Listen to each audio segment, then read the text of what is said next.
جو ہیئرنگ جس طرح چلی ہے اور خاص کر ججز کے جو کل کے کمنٹس اس میں آئے تھے، لائٹ اور نوٹ میں بات ہوئی تھی کہ ہاتھی نکل گیا اور اب دم رہ گئی ہے. اس کا مطلب ہے مین کیس تو کلیئر ہے. خان صاحب پہ اور شاہ صاحب پہ کوئی ایسا ایشو نہیں ہے جس کی بنیاد پہ ان پہ آپ اس طرح کے سنگین غداری کے اور اس طرح کی کیسز بنائیں، بلکہ ایسی لیڈرشپ کو تو اپریشیٹ کرنا چاہیے. بڑا آسان ہوتا ہے ماضی میں اس طرح کی چیزوں کو دبایا گیا، بڑا آسان ہوتا ہے سر جھکا کے خاموشی سے اپنا ٹائم پاس کرنا.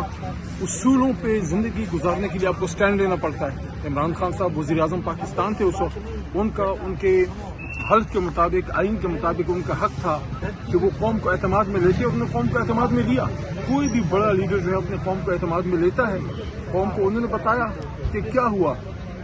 اور آپ مجھے بتائیں، میں تمام پاکستانیوں سے پوچھنا چاہتا ہوں، سارے آپ ہمارے بھائی ادھر کھڑے ہیں، ہمارا تعلق کسی جماعت سے ہو سکتا ہے، کسی علاقے سے ہو سکتا ہے، آپ پشتون ہو سکتے ہیں، پنجابی ہو سکتے ہیں، پیپل پارٹی کے ہوں گے، نون کے ہوں گے، تحریک انصاف کے ہوں گے، لیکن ہمیں ایک قدر مشترک ہے، ہم سب پاکستانی ہیں.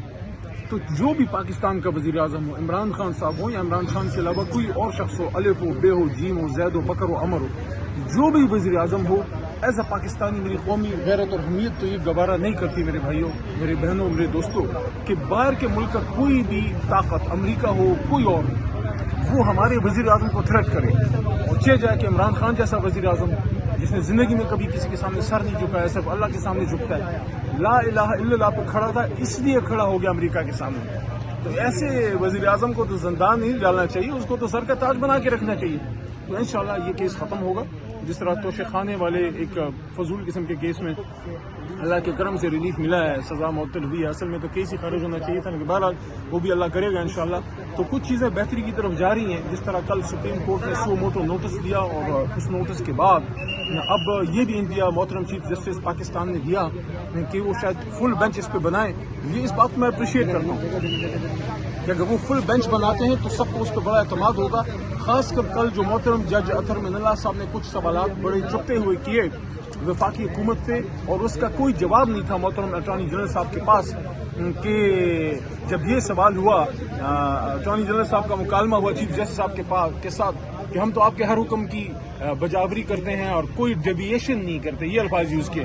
تو اس پہ اطہر صاحب نے تھوڑی دیر بعد پوچھا کہ یہ جو عدالتیں ریلیف دیتی ہیں تو یہ پھر آپ ایم پی آرڈر کے تحت عدالتوں کے آرڈرز کو آپ اس کو عمل میں لانے میں امر مانے کیوں ہیں؟ آپ ان احکامات ہیں جو عدالتوں کے جو ریلیف ملتی ہے، جیسے میرے جیسے بندے کو عدالت سے کوئی میرے خیال میں 6 یا 7 بار میری بیل ہوئی اور 7 دفعہ مجھے گرفتار کیا گیا، تو عدالت ہی مجھے بیل دے رہی تھی، عدالت ہی بیل دے رہی تھی. تو اس بیل کے اوپر پھر آپ ایم پی آرڈر جب جاری کرتے ہیں تو کیا آپ عدالت کے حکم کا احترام کرتے ہیں؟ اور اس پہ پھر یہ سوال بہت ہی زیادہ میں سمجھتا ہوں کہ ضمیر جگانے والا تھا کہ آنکھیں بند نہ کریں. وفاقی حکومت کو کل کہا گیا سپریم کورٹ میں کہ آنکھیں بند نہ کریں، آپ جو ہے منافقت سے کام نہ لیں. آج بھی انسانی حقوق کی خلاف ورزیاں ہو رہی ہیں. یہ بہت بڑا کوشچن مارک سپریم کورٹ کی طرف سے ریز ہوا ہے.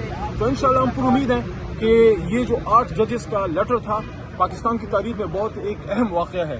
ماضی میں ایسا بڑا کانسٹیٹیوشنل کرائسس کریٹ نہیں ہوا کہ 6 جج صاحبان نے جو لیٹر لکھا ہے، 6 جج صاحبان نے.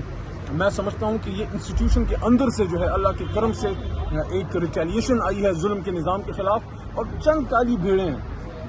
سارا ادارہ خراب نہیں ہوتا، چند لوگ ادارے کا نام بدنام کرتے ہیں. انسان سے ہی ادارہ بنتا ہے. ادارے کی نہ خود کی زبان ہے، نہ ادارے کے کوئی ہاتھ پیر ہوتے ہیں، نہ کوئی ادارہ چلتا پھرتا ہے. ہم لوگ ہی ادارے بناتے اور بگاڑتے ہیں. چند کالی بھیڑیں آ کے وہ ادارے کو بدنام کرتے ہیں. ان ادارے کے کچھ لوگ اگر آئے اور انہوں نے اس معزز عدالت کے جج صاحبان کو تھریٹ کیا تو کیا پورا ادارہ جو ہے اس پہ مود الزام ہو؟ تو پورے ادارے نے تو نہیں کیا ہوگا، کہ چند کالی بھیڑیں ہوں گی. تو ان کا جواب سپریم کورٹ اب لے گی کہ وہ کون لوگ ہیں جن کی اتنی جرت ہوگی ہے کہ اب ہائی کورٹ کے محترم جج صاحبان کو تھریٹ کیا جا رہا ہے، اور باقاعدہ اور بھی جج صاحبان کو جو لیٹرز گئے ہیں. یہ چیزیں کافی جو ہیں یہ سوالیہ نشان ہیں.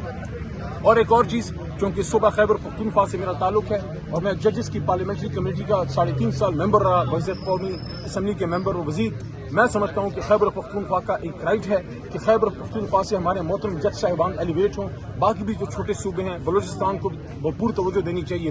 اسی طرح پختونخوا کو چیف جسٹس خیبر پختونخوا انہوں نے جو ایک لیٹر لکھا ہے اس کے حوالے سے میں یہ کہوں گا کہ ان کا رائٹ ہے کہ chief justice Peshawar high court کو ایلیویٹ کیا جائے اور خیبر پختونخوا کو اس کی مناسب نمائندگی سپریم کورٹ میں دی جائے، کیونکہ سپریم کورٹ تگڑا اور طاقتور تب ہوگا جب تمام صوبوں کی مناسب نمائندگی ہوگی. بہت شکریہ. سر، یہ کے پی کے میں جو انتخابات